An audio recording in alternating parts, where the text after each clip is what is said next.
everyone, Larry Murray, I'm back again. Today we're I guess the same day as the other day, but for me it's a different day. Today we're going to talk about fuel for one thing, basically how it affects you on the trail with trail breakdowns. It's not really a breakdown being out of gas, but at the end of the day it's exactly the same thing. I'm also going to talk about chains. It'll be a little rough again today because I'll be working by myself, so hopefully the people that are looking after the editing are a lot smarter than me and they'll be able to doctor this up so I even look like I'm losing weight. Alright, so I basically have set something up here. I want to take a few minutes and just run over the few very basic things on the drive assembly. All 520, generally all of the off-roaders are running 520 O-ring type chain, which is basically a chain that would look something like this. Has O-rings between every moving part, which wear. But however, allowing the O-ring to keep it sealed and most of the dirt and sand out, the chain should last about, I'm going to say 10 times longer than a conventional. I will talk about a chain break in this thing. I'll talk about your master links. Normally when a chain fails on the trail, it's your master link. Potentially it's the weakest spot of the chain. The other thing that happens is they get run loose and they kick off on a rock or a log. Something gets in there, pukes them off the sprockets. I have a tendency to like to run my chain loose. I feel it's much easier on both the output shaft bearings on the motor end or the tranny end and also on the sprocket on the rear on the wheel bearings. So sprockets, if you're running your chain tight, it will rip a set of sprockets off easily in a day. So I have a tendency to run them loose. Sometimes if you're riding with me, you'll hear mine slapping around, but it's served me well in the past. Now I'm going to spend a minute here. I want to talk a little bit about chains. We almost all are running 520 O-rings. As a trail rider, motocross guys run 520s without the O-rings, a little less drag. They don't last as long, but it allows the bike to put more of the horsepower actually down to the rear wheel.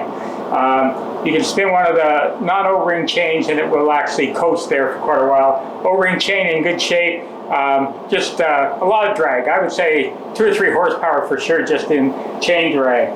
But just a point of interest here, I just grabbed 3 chains that I took out of my toolbox and 3 different manufacturers. Even though they're all 520s, they are not all going to have the same master link. They're going to be all similar, but they're going to be slightly different. The ID, the OD, the length in between the sprocket or the chain links is going to be the same, but some are heavier than others, some just have different configuration.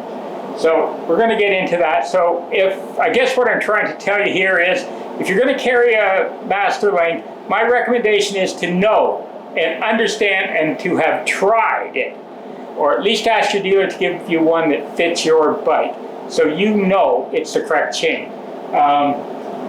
Very important. I cannot, I think my bike came with a Regina chain. I'm not exactly positive, but I believe it is Regina that came on the new Betas. So I absolutely, at the time I picked up this bike, I made sure I got a new link for it. Okay, we're going to move right along. So generally it kicks off, if it breaks the master link, it'll be the weakest place. Once you get it untangled, because sometimes they jam up, hopefully you didn't damage anything, but you only can do what you can do on the trail. So what we're going to do here is we're going to replace the master link. And like I was saying, they all don't fit, like this here one. Even though it looks identical to this one, it is not. The diameters are slightly different. The clips always seem to be all right, no problem. So what we do is we slide the new one in. That happens to be very easy. I always, on the trail side repair, make sure that I leave the O-rings out. The O-rings are to prevent wear. Now, if I had a chain failure on the trail, I would leave the O-rings out, of course. But when I got back to the house, into my shop here, I will absolutely take it apart again, put the O-rings in or another new link, and make sure it's compressed well and that I'm getting that wear protection at the master. Okay, chain. Just looking here for one. I know I have one. What happens to the master link? It's very hard here to see, I think, and maybe our tech guys can help out here by zooming in. Hey, look at that. Larry could be a tech guy. These master links, they wear. They're rubbing on your chain guides all the time, and they wear and they wear and they wear. The chain guides wear out. People don't replace them. I'm terrible as well. But they do wear out. They become razor sharp, and that's why you have the failure. So, here we go. I'm going to, this is on. I'm going to see, oh, see there, I have a part, but it doesn't fit. No problem, here's another one. I got them mixed up here when I was talking to you guys. I'm just going to make sure. Does not fit. All right, so I'm pretty good with my 3. And here we have one. And I think this is the one that's going to fit. They're a little finicky to line up sometimes, especially in this case because I'm using a used master link. But you'll see that they drop right in when everything's working perfect. You just see, nope, nope. And that's how close they are, okay? I don't want anybody to think it's an unexact science. There we go. So, I got the right one. I'm going to put this on. I'm going to put this back on, simulating a repair in the trail. Put my newer used master link in. Put the retaining collar on. If you put the O-rings in, you're almost without exception going to have to press it on with the chain press. Now, what I do is because when you get a new master link, they are such a snug fit that it's almost impossible to put them on without chain press. There, that's a good example. They just don't slide in, and it's designed that way, so it's a tight, tight fit. What I normally would do in a case like that, especially for the one I'm going to carry, I'll take a drill, and I'll drill them just slightly oversized. I literally mean slightly, like a couple of thou. I've already done it to this one, so we know it's in good shape. All right, now we're going to put a brand new clip on. Keeping in mind that this is European bike, so we know that the front sprocket is up here and the rear is here, and the tire is going to be rotating this way to move us forward. So we want our clip with the tail or the open end to be facing the rear if it's on the top. So we're going to put it in here. We're going to line it up best we can.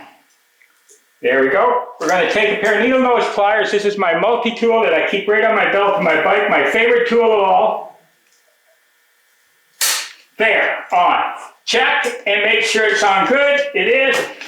There we go. Done like dinner. So, very simple, quick repair. Not a quick repair, it's 10 minutes. Remember what I said earlier, or if this one's playing first, make sure you pass out the licorice, give the guys a bag of licorice. They cost $2.50, the cheapest thing you can do to keep them happy.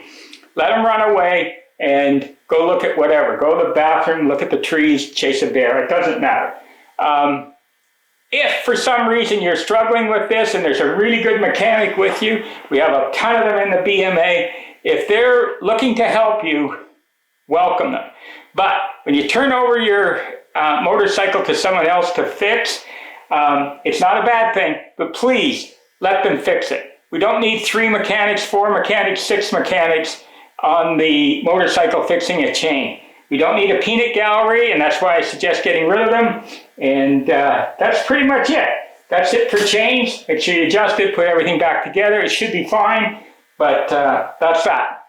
The chain press is a simple tool. I'll show you how it works. The chain would go in here. I'll open this up a bit. The chain would slide through. This comes apart in multiple pieces. It lines up just like that. You put equal tension on the top and bottom. You tighten this, and it just squeezes everything together to hold the chain in place. It will squeeze enough with the O-rings in there, because we left the O-rings off because we were trying to make it a fast repair. I do carry one of these because most people, not everyone, but a lot of people do not drill out their connecting link. Okay, that's that for chain.